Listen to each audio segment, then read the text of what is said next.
Bonjour et bienvenue. On va s'attaquer aujourd'hui à une phrase que tout le monde connaît, qui est presque dans notre ADN culturel. Au commencement, Dieu créa le ciel et la terre. Exactement. Cette image d'une création à partir de rien, le fameux ex nihilo, on a l'impression que c'est le point de départ de tout. Et pourtant, les documents qu'on analyse aujourd'hui, des textes de Safa Katzmaz, viennent, on peut le dire, poser une bombe sous cette certitude. Une bombe, carrément.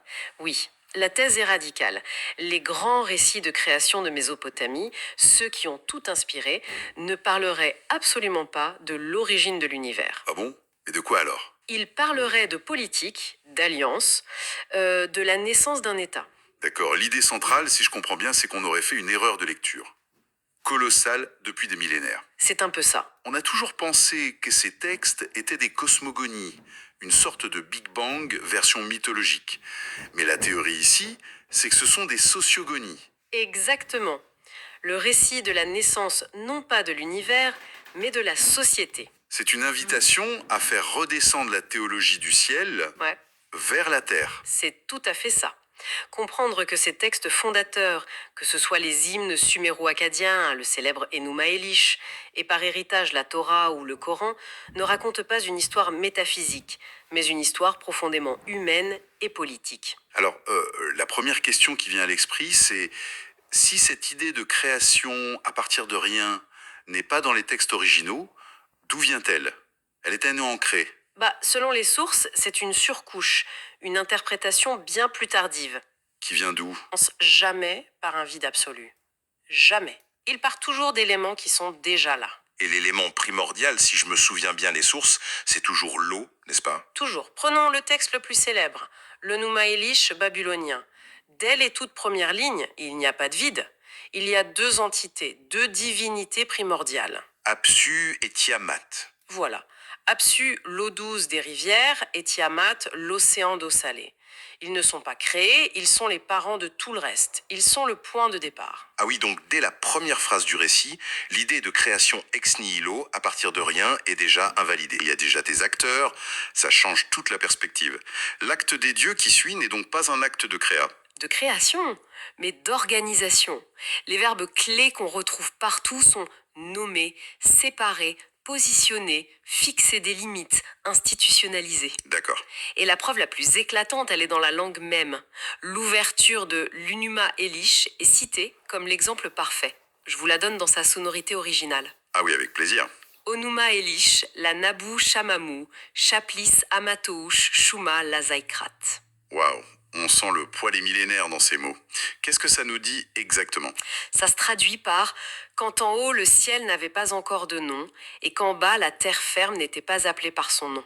Et c'est là que tout se joue. Ah oui, Le texte dit pas quand le ciel n'existait pas, mais quand il n'avait pas de nom. C'est une différence énorme. c'est subtil, mais c'est crucial. Ne pas avoir de nom, ça veut pas dire ne pas exister. Absolument pas. Les sources utilisent une analogie très simple et très parlante. Un nouveau-né. D'accord. Il existe biologiquement, il est bien là, il respire, mais il n'a pas encore de statut social, pas de place dans la famille, tant qu'on ne lui a pas donné de nom. C'est l'acte de nommer qui l'intègre. Voilà. L'acte de nommer, ce n'est pas faire apparaître la chose, c'est la définir, la reconnaître et lui donner une fonction dans un ordre. L'erreur fondamentale a été de confondre nommer avec créer de toutes pièces. D'accord. Donc, on part d'un chaos préexistant, et l'acte divin, c'est de mettre de l'ordre en nommant les choses. Mais c'est là qu'on arrive au cœur de la théorie, je crois. Tout à fait. Car cet ordre ne concernerait pas les planètes et les étoiles, mais des choses bien plus terre-à-terre. On nous propose une relecture complètement dingue, des mots ciel et terre. C'est la clé de voûte de toute l'analyse. L'idée est qu'on a pris ces mots au pied de la lettre pendant 3000 ans, alors qu'en fait, c'était des codes. Des codes. Oui, selon cette lecture, ciel et terre ne sont pas des concepts cosmiques, ce sont les noms de deux groupes sociaux, de deux peuples. L'équation proposée est la suivante. Le ciel, Gok, dans les langues turques, c'est le peuple akkadien. Les Akkadiens, installés au nord de la Mésopotamie, c'est ça? Exactement. Ils sont associés au nord, donc au haut. À la couleur blanche, le mot ak en turc signifie blanc. Et surtout, ils représentent la sphère de la souveraineté, le pouvoir politique et militaire. Le ciel, c'est l'instance qui dirige. C'est ça. Ok, donc si le ciel, c'est le peuple akkadien, le pouvoir au nord. Logiquement, la Terre, ce serait leurs voisins du Sud, les Sumériens. C'est exactement ça. Ceux qui s'occupaient des champs, de l'agriculture. Tout à fait. La Terre, hier, c'est le peuple sumérien. Associé au sud, au bas, les Sumériens se décrivaient eux-mêmes comme les têtes noires, ce qui renvoie à la couleur sombre de la Terre, Esmer. Et leur sphère, c'est la production, l'agriculture, l'élevage, la richesse matérielle. Attendez une seconde. Ça veut dire que l'une des images les plus puissantes de toute la mythologie, un dieu qui fend l'univers en deux pour séparer le ciel et la terre, Oui, serait en fait la métaphore d'un traité politique entre deux peuples. c'est une relecture radicale. C'est une relecture qui transforme le mythe en archive politique.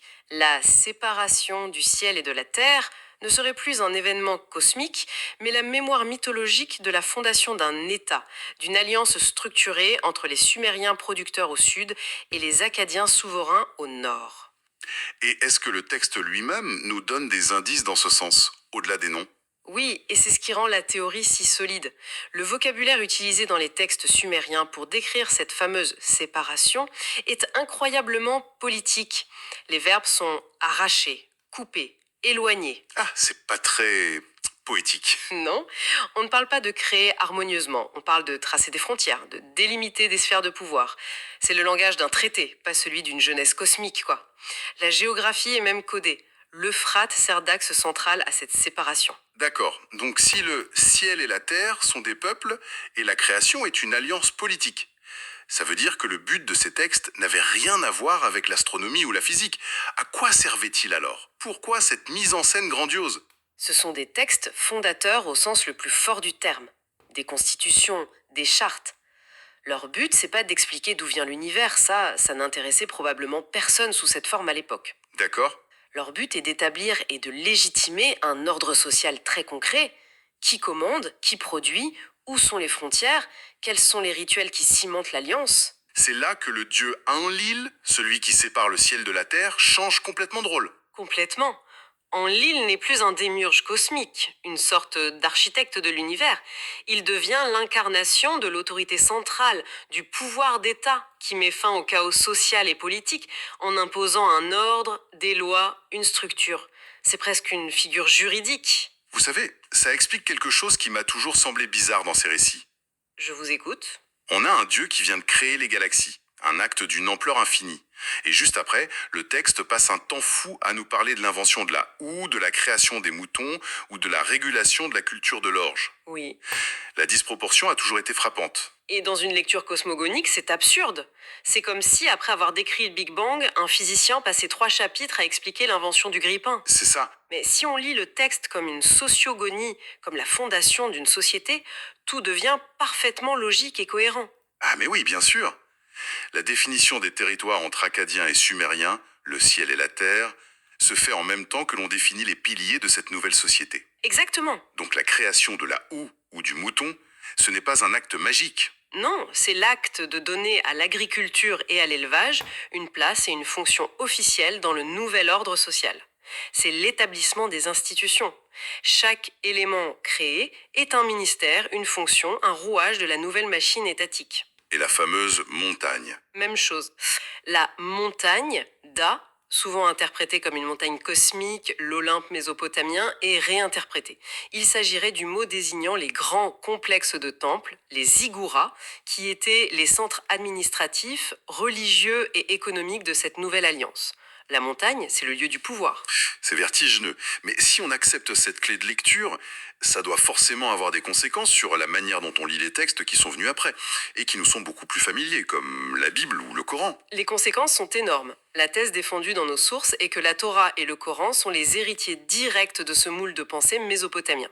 D'accord. La fameuse phrase de la Genèse « Au commencement Dieu créa » serait une version plus tardive, transformée et de plus en plus théologique de la formule originelle qui parlait de séparer et d'organiser. L'idée de créer a progressivement remplacé celle de séparer. Mais il resterait des traces de l'ancien modèle, des sortes de fossiles textuels. Des traces très claires. La plus évidente, on en a parlé, c'est la préexistence des eaux. Ça n'a jamais disparu. Dans la Genèse, avant même le premier jour, il est dit que l'Esprit de Dieu planait sur les eaux. Les eaux sont déjà là. Exactement. Dans le Coran, c'est encore plus explicite. Un verset dit que le trône d'Allah était sur l'eau, avant la création des cieux et de la terre. L'eau précède toujours la création. C'est un héritage direct. C'est un détail qui passe souvent inaperçu, mais qui, avec cette nouvelle grille de lecture, devient une preuve fondamentale. Ça montre que le modèle de la création ex nihilo n'est pas aussi pur qu'on le pense, même dans ces textes. Il y a encore plus frappant. Le Coran utilise un concept très précis, celui de rat-fatra. Rat-kfak. Oui, il décrit un état où les cieux et la terre formaient une masse compacte, une seule entité soudée, Ratk, qui a ensuite été séparée, fendue, Fat. Les analyses présentées dans nos sources y voient un écho quasi littéral du modèle mésopotamien de séparation. Donc ce n'est pas une création à partir de rien.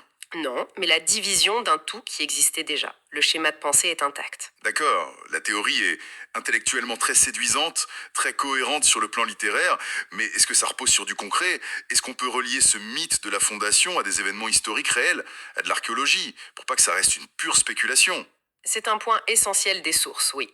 Et la réponse est oui. On nous fait remarquer que les dates de la création, données par les traditions plus tardives, ne sont pas choisies au hasard. Ah, La tradition juive, par exemple, la place autour de 3760 avant notre ère. La tradition assyrienne, elle, la date d'encore plus loin, vers 4750 avant notre ère. et que se passait-il à ces époques-là en Mésopotamie? Ce ne sont pas des dates prises au hasard dans un chapeau, j'imagine. Pas du tout. Elles correspondent précisément aux grandes périodes de transformation politique et sociale de la région. C'est l'émergence des premières cités-États, la révolution urbaine. Le moment où tout se met en place. Exactement, le moment où l'on voit se former des alliances complexes entre différents peuples et où se mettent en place des autorités centrales pour gérer des territoires de plus en plus grands. Donc, les mythes de création seraient en fait une sorte de compte-rendu poétique et symbolique de la naissance de l'État. Le mythe encode l'histoire. C'est ça. Et c'est pour ça que les sources sont assez critiques, non seulement envers les lectures religieuses traditionnelles, mais aussi envers les lectures athées ou celles issues des Lumières. C'est assez audacieux comme critique. En gros, les sources disent que les croyants et les athées se disputent depuis des siècles sur une question qui est, à la base, un malentendu complet. C'est bien ça. C'est exactement l'idée. Le reproche qui leur est fait, c'est d'être restés prisonniers du même cadre de pensée sans s'en rendre compte. C'est-à-dire, Le grand débat a toujours été est-ce qu'un dieu a créé le cosmos? Les uns disent oui, les autres disent non. Mais les deux camps ont accepté sans discuter la prémisse que ciel voulait dire le ciel au-dessus de nos têtes et terre la planète sur laquelle nous marchons. ils se sont battus sur la réponse en acceptant une question qui était, à la base, peut-être la mauvaise. Voilà. Ils ont manqué le code social qui se cachait derrière les symboles. Ils ont pris la métaphore au pied de la lettre et ont débattu de la lettre en ignorant complètement le message politique qu'elle contenait. La véritable audace de cette théorie, c'est de dire et si on arrêtait de débattre pour savoir si c'est vrai ou faux, pour se demander de quoi ça parle réellement? C'est exactement ça. Alors si on devait résumer, le grand aha moment de cette analyse, c'est que ces récits qu'on a toujours lus comme des histoires sur la naissance de l'univers sont en fait des chroniques codées sur la naissance d'un ordre social. C'est ça. La grande théologie redescend brutalement sur Terre pour devenir de la science politique. C'est une transformation complète du regard. Relire ces textes avec la grille de lecture ciel égale Akkad et terre égale Sumer, c'est voir la littérature sacrée se transformer sous nos yeux en une forme d'anthropologie politique. L'acte créateur par excellence, ce n'est plus de faire exister quelque chose à partir de rien. Mais d'organiser ce qui est déjà là. C'est d'organiser, de nommer et de légitimer ce qui existe déjà. La création, c'est la mise en ordre du monde social. Et on termine avec une pensée pour la suite. Les sources concluent sur une phrase qui résonne fort. Les dieux sont la mémoire des sociétés, le cosmos est la scène symbolique de l'histoire. Une phrase qui ouvre une perspective fascinante. Si ces mythes fondateurs sont en réalité des chartes politiques déguisées, Alors combien d'autres textes sacrés ou de grands récits anciens lisons-nous peut-être de travers en prenant leur symbole au pied de la lettre alors qu'ils pourraient dissimuler un code qui raconte l'histoire oubliée de nos tout premiers contrats sociaux? c'est une question qui reste ouverte. Une question qui mérite réflexion. Merci de nous avoir accompagnés dans cette exploration.